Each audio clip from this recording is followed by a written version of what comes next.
रस्ता देता का? रस्त्यासाठी जिवंतपणे त्रास सोसून मरणानंतरही भोगाव्या लागतात मरण यातना. अन्न, वस्त्र, निवारा ह्या मानवाच्या मूलभूत गरजा आहेत.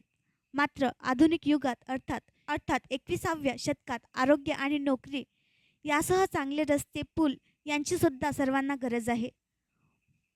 बुलेट ट्रेन धावण्याच्या मार्गावर सध्या आपण आहोत.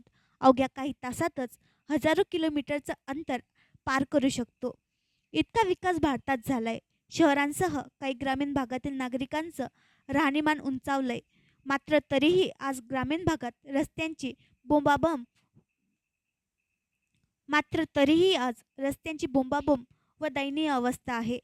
आधुनिक बुलेट ट्रेनच्या युगात माणसाने जिवंतपणे ये-जा करण्यासाठी पूल व रस्त्याअभावी खूप हाल सहन करावे लागले. मात्र हे हाल यातना मरणानंतरही रस्त्यासाठी मरण यातना भोगाव्या लागत असतील तर दुर्दैवी बाब आहे. स्मशानभूमीत जाण्यासाठी रस्ता नसल्यानं मृतदेह चक्क पाण्यातून नेण्याची वेळ एका कुटुंबियांवर आली.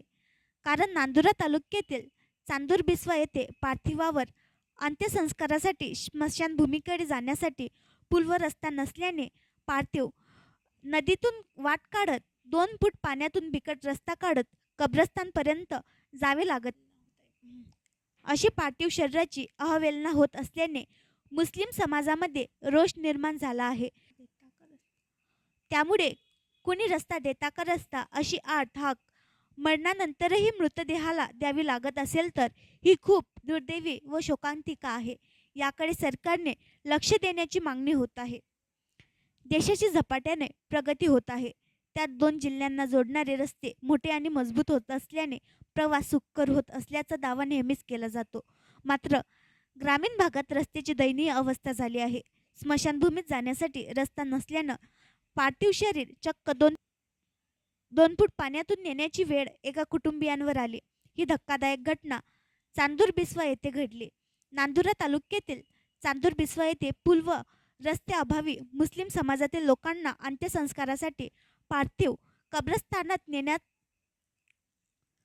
प्रचंड अडचणींचा सामना करावा लागत आहे. 24 सप्टेंबर रोजी नुकताच घडलेल्या एका घटनेत मुस्लिम समाजातील इस्मांचे निधन झाले. त्यामुळे त्यांच्या मृतदेहावर अंत्यसंस्कार करण्यासाठी कुटुंबियांनी नागरिकांनी स्मशानभूमीची वाट धरली. मात्र स्मशानभूमीकडे जाण्यासाठी रस्ता व पूल नसल्याने कुटुंबियांना नदीपात्रात 2 फूट पाण्यातून मृतदेह न्यावा लागला. त्यानंतर मृतदेहावर अंत्यसंस्कार करावे लागले. या घटनेमुळे पार्थिव शरीराची होत असलेली अवहेलना पाहून मुस्लिम समाजात संतापाची लाट उसळली आहे.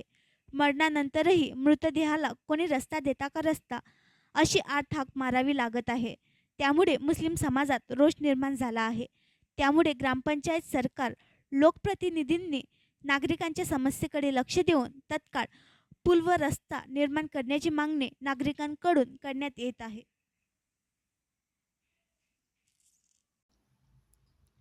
आणखी नवीन व्हिडिओ पाहण्यासाठी आमच्या देशमुख एक्सप्रेस न्यूज चॅनलला सबस्क्राईब करा, लाईक करा आणि शेअर करा.